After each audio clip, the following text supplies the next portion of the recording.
Welcome back in, everybody, to Birds 365, a Thursday edition, joined now by Brandon Lee Gouton of Bleeding Green Nation, one of the best in the business. BLG, welcome to the show, man. How you doing? Doing good, guys. Glad that training camp is over. Yeah, look, pep in the step, BLG. Yeah, man. It's a grind. Close to week one. Yeah. I want to talk to you about, I thought it was interesting, the category you did with Brandon Smith, best player who's not going to make the team. I love that category. I might steal that from you, just to warn you. But I thought it was an interesting one, very athletic. I want Perry Nickerson. Yeah. I think he's got really no shot to make the team, but to me, he looks like an NFL player.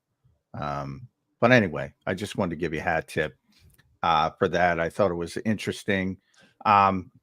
I want to get the Saquon stuff out of the way because I feel, and I feel like I always bring this up with you because you're one of the open-minded ones who don't shout me down and call me a hater. And I'm constantly described as a Saquon Barkley hater, even though I constantly say he's a very good player. Mm-hmm. But I just haven't seen much from him from training camp. And oh, by the way, Brandon, I would defend him and say, well, you know, running backs generally, you don't see a lot from running backs in training. You can't get a feel for the running game and all that kind of stuff. And all of a sudden, Kenny Gainwell's getting first team reps. He looks like the best running back that ever lived. And he's making plays all over the field. I didn't see that from Saquon. Did you see that kind of juice at the running back position from Saquon Barkley? And you got to see the wheel route. I wasn't in Foxborough. You got to see that. Kenny was great yesterday. Is that hyperbole? No, I think that's exactly been my point. When you have that contrast, and I'm glad you brought that up with Kenny Gainwell, and certainly the wheel route touchdown that Saquon did have in New England. Yes, that was a flash, but I think it was really like the biggest flash that I can remember. He's had some good runs here and there, but I was kind of waiting, for that practice at some point this summer where Saquon kind of just takes over, like Kenny Gainwell did on the final day of training camp practice. And maybe some of that is Saquon managing himself and not trying to, get too burnt out in camp. And I guess that's fair. But yeah, I would have liked to see just a little bit more. I don't think that's unreasonable. And also, I kind of wonder what's going on with Saquon, not trying to push the panic button, but he leaves early on day 15. He's getting his back rubbed. And then on day 16, we think it's a load management kind of situation. But I saw Saquon getting stretched out again by a trainer, individual trainer. Yeah, in a way that I didn't remember seeing before. So it's just a little weird to me, a little something to monitor still. Yeah, definitely going to be something to watch. BLG, I brought it up yesterday. I mean, it is a little concerning because I got asked, is it a concern that he left practice? And I'm like, well, I don't think it's a big injury, but you are talking about a guy that had 1,200 plus carries in New York in 6 years, 900 plus at Penn State, and he was the workhorse there. That's a lot of carries for a running back. It's going to be interesting to see how much of an impact he has on this team this year. You think that's going to mean that Kenny Gainwell has a bigger role maybe than we're anticipating? I mean, even earlier in camp, Gainwell is mixing in with the first team. Not to say that it's not going to be Saquon most of the time, but Kenny Gainwell is it's not like he's a total afterthought, and it's going to be like the days of old where, going back to LaShawn McCoy is your number one running back. He's also your number two running back the way they would use him back in the day. It's not like you're heavily rotating those guys. I don't think it's going to be like last year when the Eagles didn't really have a true top running back there. Certainly they didn't believe that going into the season, and that split was more, heavy with Kenny Gainwell and DeAndre Swift, and Swift eventually overtaking him. But Kenny Gainwell's going to have a role here. Will Shipley has been involved. I think Saquon, again, is the majority leader there, but those other guys are going to play as well. All right, since we are done, I want to get into some training camp awards from Brandon Lee Gouton. If I asked you, let's start with most improved. Where are you going? Who are you going with? I think I'll go with Nakobe Dean. I think Nakobe, I had said entering this training camp through 2 years of watching him in training camp practice, never really did a whole lot to me to pop out, to stand out in a big way. And we all talk about the injuries, but I think beyond the injury, I never really saw a whole lot there to make me think, oh, this guy is a steal. And the Eagles did get him. They got one over on the league. It kind of looked to me more like, well, maybe there was a reason he fell to the third round at that point. And this year, I think he looked like a different player.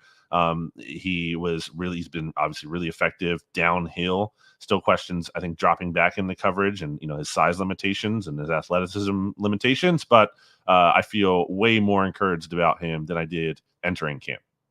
All right, go ahead, Johnny. Oh, God, I just want to get through these awards. Yeah, go ahead. You're good. Kind of flip the coin. Biggest disappointments from BLG's perspective. That's a good one. Do you have one, John, that you really like a lot?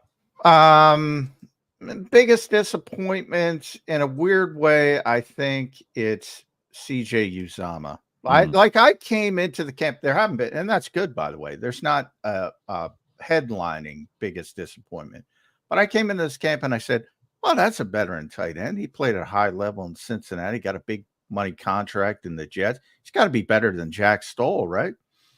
And the Eagles have nothing at backup tight end. I like what I saw from E.J. Jenkins, but it's a receiver, trying to make the transition, receiver in college. Grant Calcaterra is your backup tight end. I thought CJ was like, that's a veteran guy who knows how to play. Nothing. Yeah. Nothing. And now he's gone. So that's who off the top of my head. I think that's fair. There are questions about, his profile as a pass catcher, but he couldn't even block. He was a bad blocker. Yeah. So I think it's just sadly, unfortunately for him, he just kind of seems to be done, and the injuries have maybe taken a toll on his career, and that's unfortunate. But I was thinking about Kenny Pickett just from a standpoint of, that's a good one. That's a good one. Didn't expect him to be, amazing, but I thought okay, he could be better than Marcus Mariota from what we saw last year. And I thought there was some. I still think he's better, by the way, than Marcus Mariota. I think he's a passer. Yeah. But and by the way, that doesn't mean he was good. Right. I agree. And that's a low bar. But that, I thought we saw enough in the spring that made me feel like, okay, Kenny Pickett can do some things here. But as camp has gone on, and obviously the preseason games as well, I think he's been, even again, expectations have to be kept in check for a backup quarterback. You're not going to expect them to look amazing. They're backup for a reason. But I thought he could have been expected to look reasonably better than he did. And I thought he kind of finished camp on a low note, especially when he has a chance to make that big play at the end of practice to throw the ball to Ben Van Sumeren. By the way, I'm like, you got to be kidding me, Kenny Pickett. You can't make that throw. BLG, tell everybody how good that route was from Ben Van Sumeren. That was freaking amazing. Oh, it was amazing. Everyone in attendance was shocked that he was able to snap Andre Sam off him like that. And oh man, I know there's not a lot of chemistry there between Kenny Pickett and Ben Van Sumeren, but come on, you got to leave some air under the ball. Let him run under it. It would have been interesting to see if Ben could have hauled it in, because that was exactly. He made a diving effort and he was still overthrown. Come on, you got to give him a chance. The team would have exploded if that was completed. That was a fun little moment at training camp. I got fooled, by the way. It was Ben was doing a pass protection first in the 101s against Ty Davis Price, who's 35, and I thought they flipped them. I thought they flipped offense defense, and he was running against Ty Davis Price because Andre Sam's 35. So I got fooled. So I have to make my correction there. But that was a fun little way to end camp. And there's a guy in the conversation, probably lesser because he's mainly special teams. But I thought Ben Van Sumeren had a very good summer. Yeah. And I'll end the awards with, who do you think the best addition was early on? Could be a rookie, could be free agent. The best addition to this team. I'm looking through my awards here. I'm trying to think if I'm talking about all new players. No one's jumping to mind. Is that a bad sign? I don't think it's bad. I think it's an obvious one, and that to me, it's a first round pick. Yeah, true. Yeah, I'm gonna go. That's a good point. I was thinking about CJ, but I think Quinyon. Yeah, that's true. Has been a really encouraging camp from a rookie. And speaking of those one-on-ones, had some nice defense there against AJ Brown late in practice, and also for as soft-spoken as Quinyon is, publicly, we've heard about him.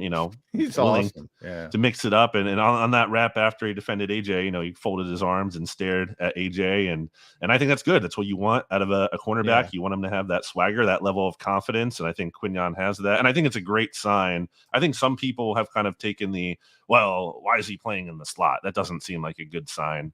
I think it's just the opposite. I think he's played at a level where the coaches want to find some way to make sure he gets snaps, and I think that's a good thing for him.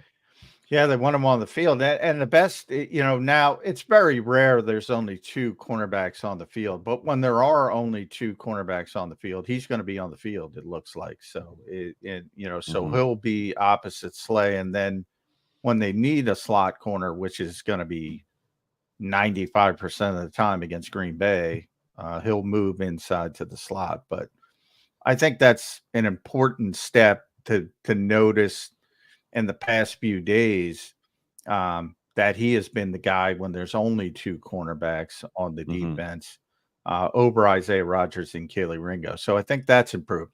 Now, linebackers, BLG, we'll get past the awards. I noticed yesterday, and I wish I did this earlier, and I should have done it. I was thinking about, because everybody's hyper-focused on the guys, and I get it, who start the practice, and it's been Devin White and Zach Bond for 15 of the 16 practices. The only one it was in Foxborough for some weird reason. So 15 of the 16 days. But I noticed yesterday, and I didn't start counting until later I probably missed the first or second team drill. Nakobe got the most first team reps, just number-wise. And I wish I would have focused on that a little bit quicker. Have you noticed that sea change? Do you see it coming? That Nakobe Dean's going to be a starting linebacker. It's just a matter of who's coming out. And that's mostly going to be Zach Bond, I think, over Devin White. Yeah, I think you hit on a key point there. Like sometimes we everyone as a collective we think about starters and we focus on that label when that doesn't necessarily matter the most as much as the final snap count does. I think it's possible that Zach Bond and Devin White start games, especially early in the year, but then it is a situation where they're not necessarily the top two linebackers in that game, especially depending maybe on the game plan, that are finishing the game with the most snaps. In that case, what does starting really mean? I think the playing time is the ultimate telling thing. And I think that you kind of talked about it there, that there's going to be a rotation here. At least it seems like it based on how they've handled it in practice. And, I think it could be four guys playing between Devin White, Zach Bond, Nakobe, and then the way they've been treating Jeremiah Trotter Jr. I mean, he's been getting a decent amount of reps as well, including with that first team defense that I think, Vic obviously talked about ideally having two guys there. But again, the way they're handling it points to there's going to be a rotation at that spot. Yeah, we'll see how it plays out. BLG, after 16 days of camp, does Vic Fangio have all the guys he needs on this defense to be a competent defense this year for a team that has Super Bowl aspirations? I think so, yeah. I mean, again, the expectations have to be kept in check. We're not talking about the best defense in the NFL here, I don't think, but they don't have to be. They have to, like you said, kind of be competent. And I think it's Vic's job ultimately to get the most out of that group and have them outperform their talent level, which I think is certainly at a level where they should not sink the season like they did last year. I think we can say that will not be the case, or at least shouldn't be the case based on what we're seeing in camp. Are you on DEFCON? Is it 1? Which is the worst, 1 or 5? It's always confusing, right? Yeah, I think 1 is the worst, right? I think DEFCON. So. Are you on DEFCON 1 or DEFCON 5 with Jalen Hurts' interception? It is. You're right. It is. I think 1 is the worst. Least severe is DEFCON 5. I mean, the season's over. Clearly, they can't recover from that Hurts interception. And Slay baited him a little bit, which was interesting, the back and forth from those guys yesterday. But Jalen came back with about time, and he's right. It is very difficult to go through training camp practices that many when you're generally trying to press things and maybe try things that you wouldn't try in a game. And so it's been a very clean summer for Jalen Hurts. I think that's a very positive aspect for the Eagles offense. He seems more comfortable. I think the biggest thing, BLG, he's healthy. Yep. I don't know what was going on last year because he'll never admit it, but something was going on. And he looks like the juice is back and he looks healthy. Totally agree. I mean, he looks just faster than he did last year, which I guess makes sense. Again, if he is truly healthy and isn't dealing with some kind of weird thing like he was last year. Yeah, I mean, I think Jalen Hurts had a really good training camp. To me, this was his best training camp. I thought he did a lot of good things as a passer in terms of getting the ball out faster, at least on average, than he did in the past. There were times where he still held it a little too long, but I feel like he didn't drift out of the pocket as much.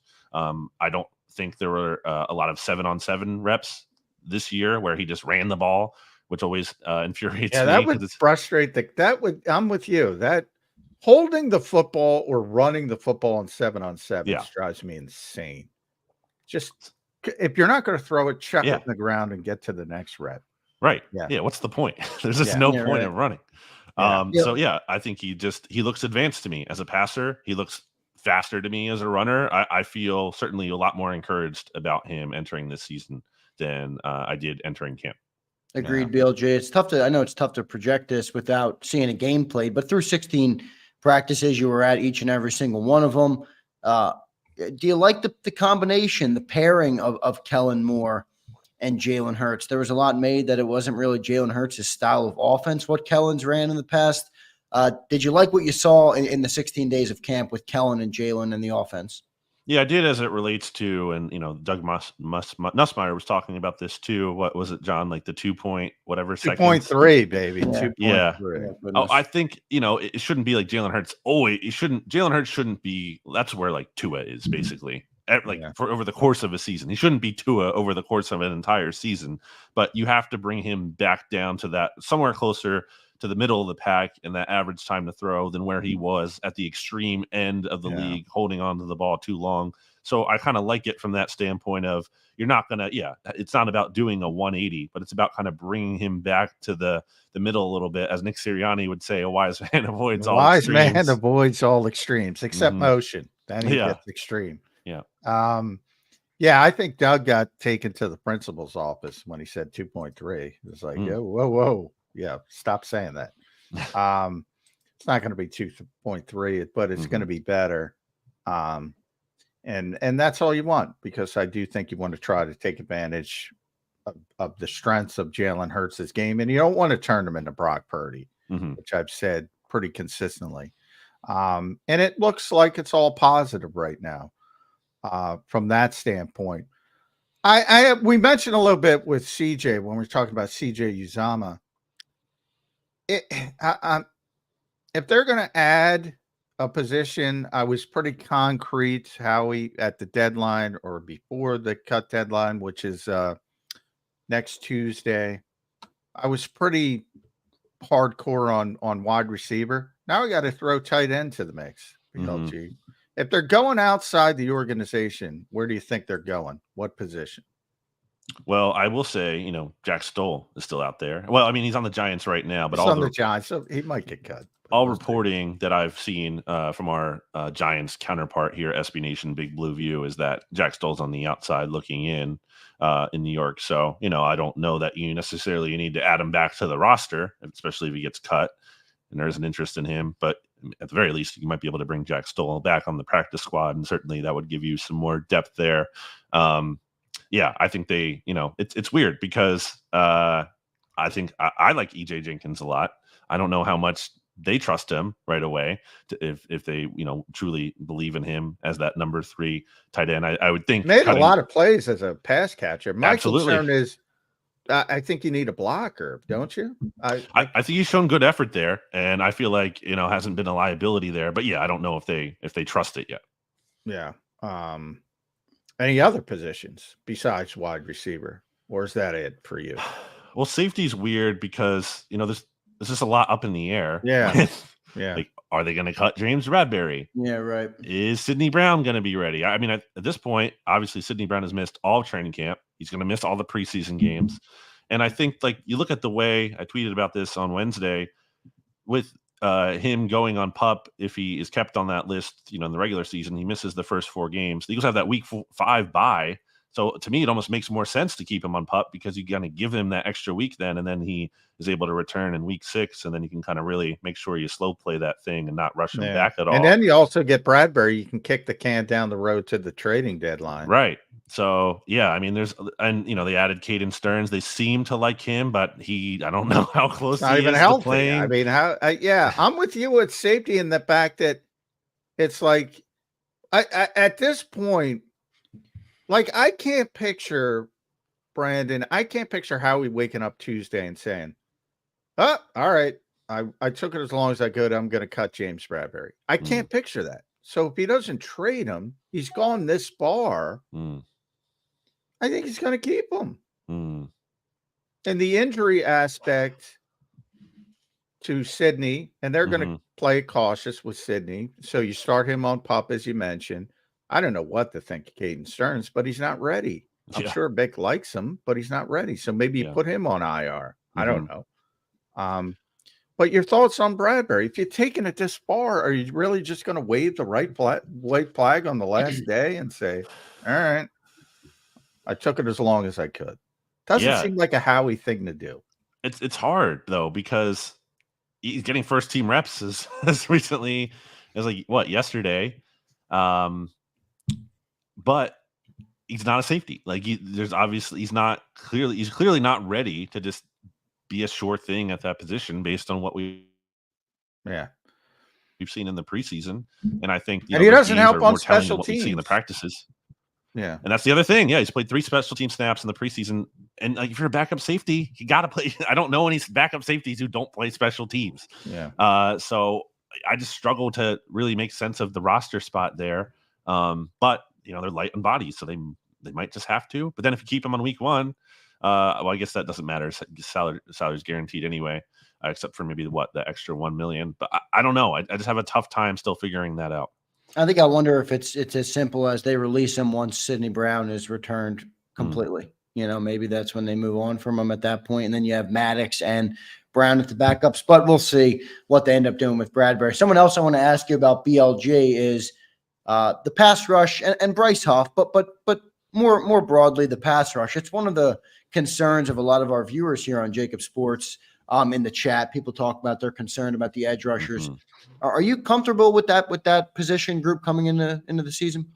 Yeah, I'm feeling more confident in the pass rush leaving camp than I was entering camp. Okay. And now I don't know how much of that is also, maybe I should be more concerned about the offensive line.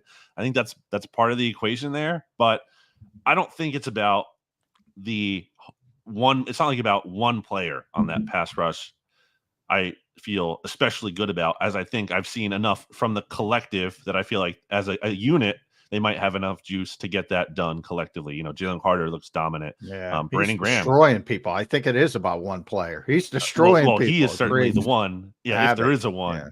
Yeah. But if we're talking about just edge rushers specifically, I don't think there's one edge rusher that I feel particularly amazing about, as much as I think that unit has been able to show signs of life as a group. And if you rotate those guys, I think they can get it done. Bryce Huff showing that he looks like he could be ready for that bigger role. Josh Sweat looking like, okay, he's not maybe totally done. Brandon Graham certainly, I think, has juice left in the tank. Had a really good practice in this final training camp practice on Wednesday.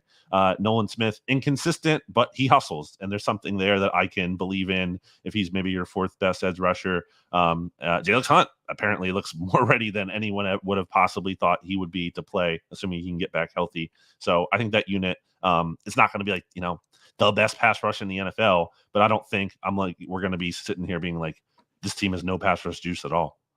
At Brandon Gouton, make sure you follow BLG on the X platform. Read him at bleedinggreennation.com. Does a tremendous job there. Been all over the place in the preseason. We're lucky enough to get him weekly, filling in on Go Birds at times. PHLY doing a good job there when you're filling in. So big summer for BLG. I want to ask you about two players specifically, because you always hear this, and it's complete bullshit when you hear the NFL's a meritocracy. It's no, it's not. No. Not even remotely. Two players I feel have made this roster just if it was a pure meritocracy. They have made this roster. They deserve to be on this roster.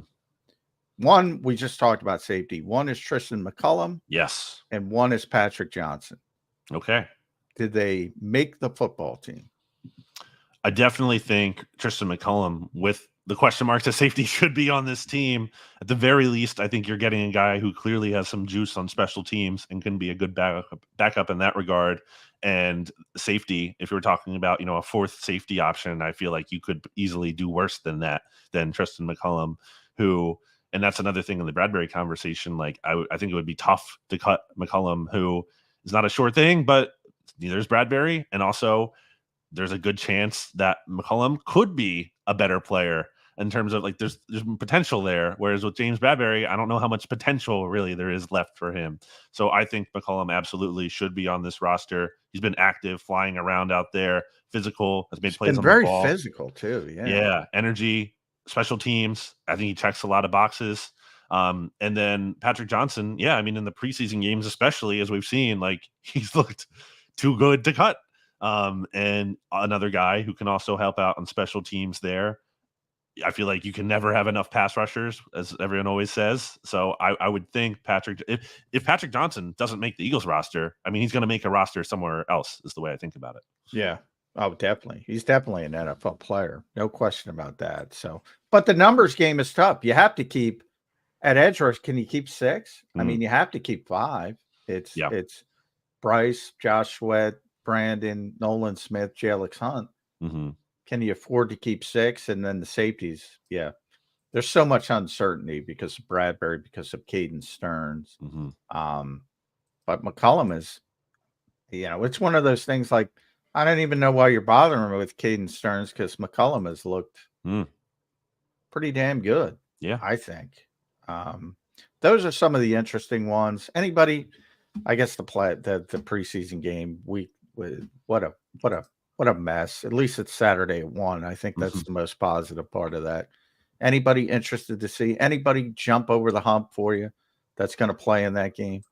I think Anaya Smith might have done enough recently. Not that I'd say just make a play. One play is going to make the team. Exactly. I still don't think he's, like, ready to play at all this year. I don't think you can trust him to put him out there in a real kind of meaningful game scenario. But I think he's doing enough to cross that threshold of Howie Roseman not wanting to give up on a draft pick this early. And certainly a rough start to camp for Anias. Couldn't catch a cold out there, dropping everything his way. Made a nice one-handed catch yesterday. That was one of the best catches at training camp, in my opinion. Like, that was a shocking catch to be able to extend his arm. And it's not like he's a big guy either. Short arms, extending those in stride and making that catch. Anias, I think, again, still has a long way to go before he's able to play in a meaningful game. But I think he's doing enough here. And if he does, as long as he doesn't mess up in the final preseason game, I think will certainly strengthen his case to be on this roster. I want to see Cooper DeJean. They said he's going to play. Yeah, he's a guy that hasn't been out there, so he's a guy I want to see. BLG, thanks for joining the show, man. We appreciate you being here. You always provide great insight, great coverage of camp, by the way. We followed it all off season long, so good stuff there. We'll talk to you next week. All right, BLG? Thanks, guys. See you. Yeah. Thanks. BLG joining us on Birds 365. He's great, Johnny Mac. I love getting BLG on. He does a really good job at covering this team, so it's always good to talk to him here on Birds 365. We're going to take a quick commercial break. We'll come back and we'll close out this Thursday edition of Birds 365. Stay tuned, everybody. Hit that like button, and we'll be right back. If you missed any of today's show on the JAKIB Media channel, listen to the podcast on your way home. Available on YouTube, Apple, and Spotify.